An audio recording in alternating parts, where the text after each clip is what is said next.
Okay, it's time to add and subtract fractions. What we need to remember is if we are adding and or subtracting fractions, we need a common denominator.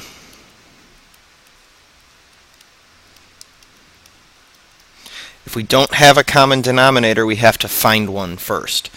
So if I look at number 1, remember the denominator is the bottom part of your fraction. When I look at number 1, I have a 4 and a 16, not common denominators. I have to find a way to get a common denominator. I can make this 4 a 16 by multiplying it by 4. So I'm going to do that. But you can't multiply just the denominator in any one fraction.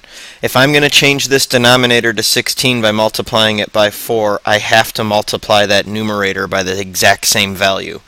That means I'm multiplying it by 4 over 4, which is really 1. That's why this works, because it's multiplying by 1, which does not change its value. 4 times 3 is 12. 4 times 4 is 16. I didn't have to change my second fraction here, so I just bring that down. I add 5 over 16. Now my denominators are exactly the same. So when I add these fractions, the denominator doesn't change. This is 12 sixteenths and 5 sixteenths. Remember, this is talking about a whole. These are the parts. So when I add the parts to the whole, I add 5 parts to the 12 parts. That gives me 17 parts. So 17 over 16 is my final answer. That's an improper fraction. Like we looked at earlier, we could write that as a mixed number.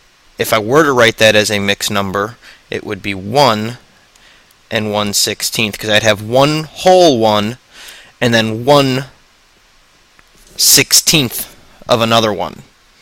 That's what the 17 over 16 represents. Either one of these answers would be acceptable. In number 2, I already have a common denominator. I have 1/7 and I'm subtracting 5/7. So I'm taking 1/7 is what I currently have. They have a common denominator. I don't need to worry about multiplying anything here. I'm going to be subtracting my numerators. 1 minus 5 is negative 4. 7s as my denominator stays the same. So I get negative 4 over 7 as my final answer. Be careful with your positives and negatives. That does get tricky. The last type of problem that we'll see adding and subtracting fractions is when we don't have one fraction I can multiply. I can't multiply 2 by a whole number and get 3.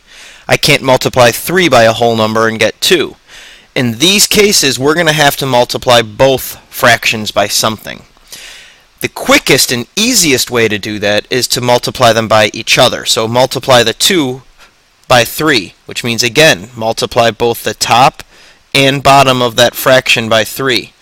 3 times 1 is 3. 3 times 2 is 6. That's my new fraction for 1/2. And then at the same time, multiply the top and bottom of the other fraction by this denominator, 2.